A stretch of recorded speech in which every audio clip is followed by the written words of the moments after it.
And then, so next up, I'll ask Mr. Glenn to come introduce our speaker.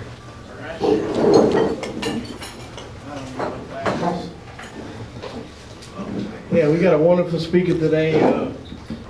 We became friends recently, and I really believe in what he's doing in my heart, and I think it's going to help a lot of people.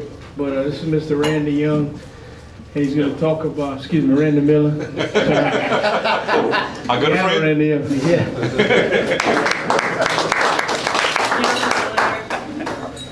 Hello everyone, I am Randy Miller. I'm from Eunice. I know most of your faces except for the guys from Lafayette. I was a vocational ag teacher for 33 years. So I'm used to speaking in front of students and walking around. And I was told that I can't walk because of the mic. And so it'll be a little hard. And of course, you know, when you talk in front of high school kids, you don't really worry about it because if you mess up, they won't notice. They're not paying attention anyway. And when Ms. Griffith told me that they were having out-of-town guests, it made me even more nervous. So I remembered someone saying one time, you know, if you're going to go speak from a group to a group, you take one of the people that's well known in the community that you know and is well liked to just do everything, you know, they do. So when Russell Corville walked in, he and I used to play tennis together, so I kind of followed where Russell went and all that, and talked to the people he talked to, and everything was going well. But Russell, I don't know, I don't feel comfortable taking these home with me, so I'm going to leave him here. But I'm here to talk to you about missions. Like I said, I was a VOAG teacher for 33 and a half years when I was in college. I would always go and stand at the Peace Corps volunteer table every time they set up. And I just wanted to go so bad, but I had a job lined up getting out. I was just married, and I said, I can't do it. But it's always stayed with me. And then when I retired, I decided I was going to try to go overseas. And our church was going to do a water well trip in Nicaragua where you drill a water well, and that's the first slides I'll show you. So you set up in a village. We were right next to a little church, and you set up and you drill pretty much like you would here in the States. They have, you know, fairly modern equipment to use. You do everything as far as the drilling. The drill team, they give you instructions. We were very lucky, from what I understand, on that trip, because the villagers were there to haul the water, and they had the water hauled in 5-gallon buckets and fill up drums, and they had to walk about probably here to the rubies, the morning rubies, you know, with 5-gallon buckets. They fill them up from that well right there. Very contaminated water, but that was their water. So getting a well was a big deal for them.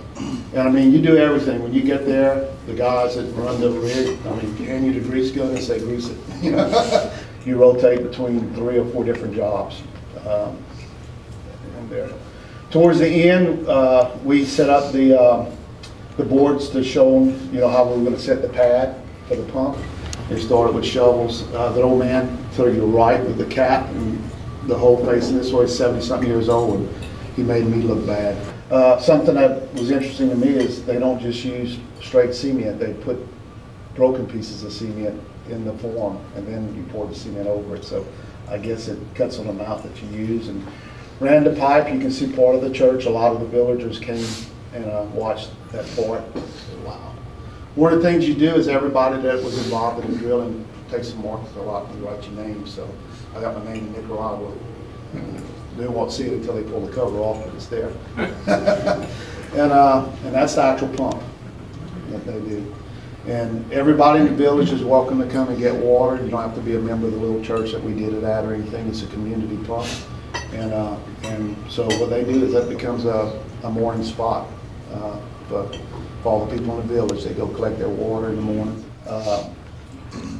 When you get to Comey, and you start going into the villages, you may drive an hour. Comey's the town, but it's probably about the size of 2nd Street from the main point. That's the whole town. You can just walk from one end to the other, and it's, you know, you'll get a view of it soon. So you walk a lot. You know, there, and this is actually leading into the village. They said, that is squash. And I said, how do you know that? They said, ask the people.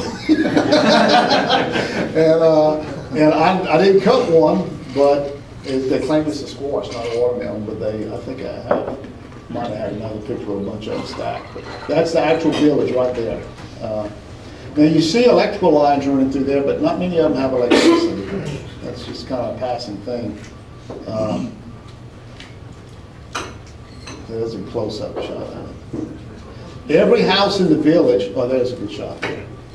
Every house in the village grows corn and beans outside their door. They all, that's a staple for them. This is the day we started in the village with the medical trip. This is the church. These are a lot of the people. That was kind of like a welcoming group. When they know you coming, they're there to wait for you. They're so excited to have you. That is their bathroom for the church. That was actually built by, that particular building was built by our church. We built the church building for them. And that's their bathroom. They call it, at church they call it the $50 bathroom because it costs about $50 for the materials. This is in the village itself. One of the pens for the pigs. Kids love to play soccer over there, and they're very good at it. You don't make the mistake of playing with them. I would take pictures the whole time. They love being on film. So I'd take pictures and show them the pictures so I wouldn't have to play with them. Because they'll embarrass you. This is a very interesting concept that they have. Does anybody know what that is? It's corn stalks. When they harvest the corn, they plant the beans next to the corn stalk. And so the corn stalks become the poles for the pole beans. And that's how they have their poles. They plant on the corn stalk. And so I said, well, they use everything. This is one of the guys in the village. I went to visit with him, but we nodded and smiled a lot and did a lot of hand signals. I pointed the hole and all that, but I couldn't speak Spanish and I didn't have the interpreter with me. But he was pretty proud of his place. And I got a picture there. That's their holes. Pretty good sized holes. And they're heavy. They're heavy. This is another common sight. You'll see the people that are fortunate enough to have animals. They'll pass through with them walking. They walk everywhere in the village or something. When they go to Comey, they walk. Some of them have a 2-hour walk to go into town. And generally their animals are with them. And they go scrounging for firewood. They'll walk for miles, pick up branches, and they bundle them. Now, what do you think when you do the medical trip, what do you think a lot of them come in for? Burns. Their eyes burns because they cook in the huts. And so it's filled with smoke. Our church built a, kind of like the outhouse, that type structure, 8 by 8, to be a house for a family. So they could, to be a kitchen for the family so they wouldn't have smoke in the house. And when they came back the next year and they went to the village, the family was living in the kitchen because it was nicer than their house. And they would cook in the house and live in the little 8 by 8. And but their eyes, they have problems with that. The other thing is their backs. They're sore. And why? Look at those ladies carrying that firewood. Their necks, they put these big old bandanas with the rope on it, and they're holding it with their neck. That's the line outside of the people waiting to come in to see the doctors. One of the little girls. We set up a little table where they can make bracelets and stuff. You can see the little bead things and stuff. And they love their pictures. That's me with some of the gentlemen. This is the patients we saw in one day. We saw patients for 3 days. I think there's 85 on there. So we ran 85 patients through with 2 doctors. And, so with some long days. Video is the gentleman on the far right. He, like I said, he's an optometrist. The lady next to him is a cook, and the 4 other people all work. The 3 men actually work full time for the ministry over there, and the young lady in the red was an interpreter that week. she would interpret for us. You do drive 8 hours, 6 to 8 hours to get there. They drive very fast. There's no stop signs. It's whoever gets there first or who horn blows first. And so, and when I travel, I always drive or sit in the front, or I will get car sick. And I knew they weren't going to let me drive, so I knew I'd be in the back. That's what leads me to my next point. This is how I know Glenn. And I want to do a disclaimer before I start. I don't want to make it so nobody gets nervous. But how many of y'all are on Facebook? Most of y'all on Facebook, so you probably know what I'm fixing to say. I know I was not on it, and I'm not on it. I was for a short while, but I'm not on it again. Now, I do have a page for the Animal Project. But one of the reasons I was on it was my daughter said if I wanted to know anything about them when they were in college, I had to get on Facebook because they got tired of sending me. They'd tell me, oh, you saw so-and-so's baby, she's so cute. I said, send me a picture, get on Facebook, Dad, you can just go look at it. You know? So they created Facebook for me. And this is the experience I had. You tell me if you had the same experience. I go into Walmart and I see someone I went to high school with and they barely looked at me. But 2 days later, they wanted to friend me on Facebook. And I'm thinking, you won't talk to me in Walmart, but you're going to want to friend me on Facebook. And I said, I'm going to be a number. I'm going to be number 232 in their list of friends, so they can say I have 232, 232 friends. So I said, nah, I ain't got time for this. I got off of it. Now I'm back on it again because I did a page, and this is the agreement I told the lady. You can do a page. I don't want people to be able to email me or post stuff or anything. They can just email me the address I have on there to have a place to connect, and she, yeah, we'll do the website and all that. And that is the Go Donate Me card that you have on your table. Now the Go Donate Me is just my part of the ministry of mission housing. That animal project just touched the nerve when they started telling us about that while we were there. And so I said, I want to know more about the animal project. And basically what it is, the way mission housing ministries got started was a gentleman went to Guatemala to translate the Bible into Hmong.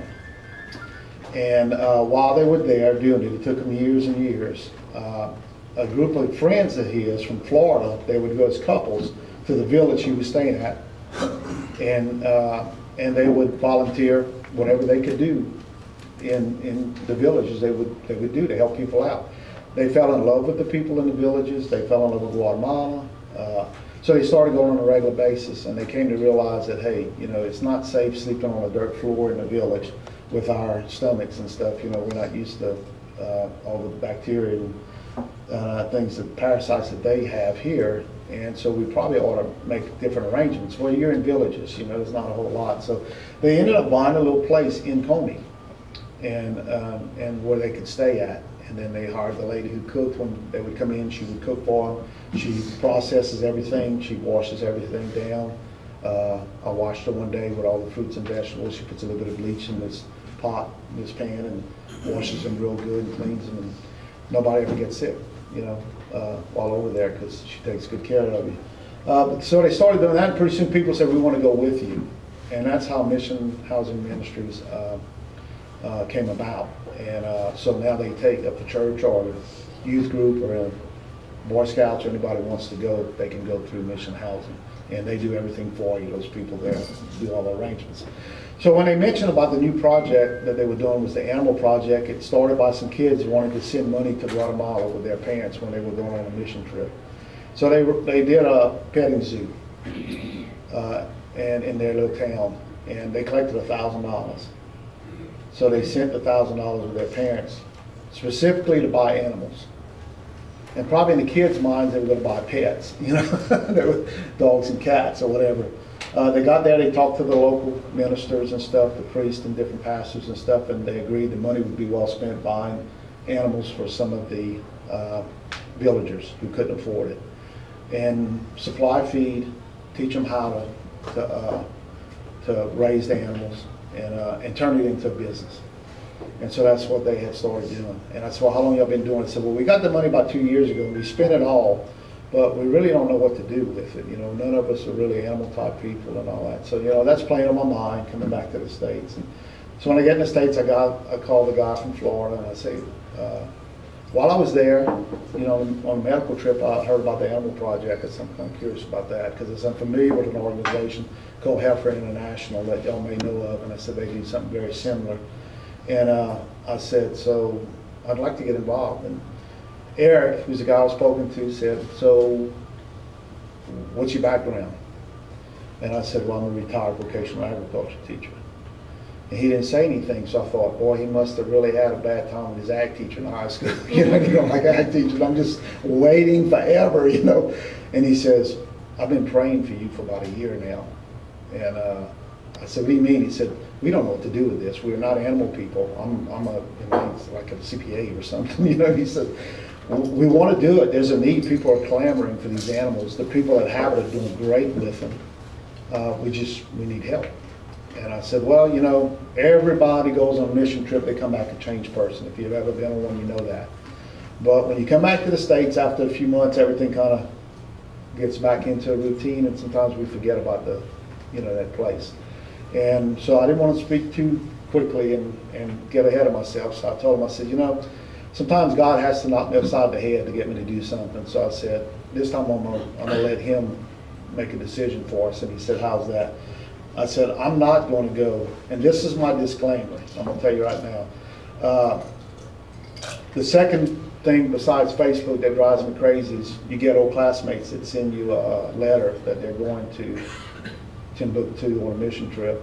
You know, can you send $500 to help pay their trip, you know? And you know, I think everybody gets, if they get a lot of those, it's like, it puts you on the spot because you want to help them, but then you can't always be doling out a bunch of money, you know. I kind of, the ones I've supported some former students, but I just felt God put it on my heart, you know. And so I said, I'm never going to ask for money. And I told Eric that. I said, Eric, I'm not going to go and start begging people for money for the project. I said, I'm going to tell people about the project. He said, I'm full agreement to that. He said, we don't take salaries. We haven't for 25 years. He said, all the money goes to Guatemala, you know, and we put it into the bill. He said, we do this as a volunteer. So I'm telling you right now, all your travel expenses, he said, anything you do is going to come out of your pocket. And I said, good. He said, I'm glad you don't go ask for money because we don't operate that way. So I said, well, good. This will be a good test for God. I said, I'm going to tell people about the program. I said, in 3 months, you're going to get $1,000. And I said, you're either going to get a check from me for $1,000, or you're going to get a few checks from other people for $1,000, you know, to make up the $1,000, or you may get $500 for them, $500 for me, but I'm going to promise you $1,000. And he was tickled pink, you know that we could be getting another $1,000 for the program. And I said, here's the clincher. I said, if I don't put up a cent, I'm in, because that means people are going to support it. And I said, because I'm not going to ask, I'm just going to tell. And so that's what I did. And that's how I met Glenn. I was actually stopped in the pharmacy, and Russell was asking what I was up to. He was looking for someone to beat up on the tennis court, I guess. But and so I started telling Russell, and Glenn comes around the corner. What's that? You know. And so he's probably my biggest supporter. You know, the biggest cheerleader for me. He's probably more excited. Well, I won't say more, but he's as excited about this program as I am. You know. But needless to say, just telling people, and people, the Eunice News, Post Signal did an article about the trips. People would see me on the street and say, hey, I read in the paper about your program. I got my checkbook. Can I write a check? And I said, yeah, you write it to Mission Housing Ministries, and I'll mail it, you know, to them.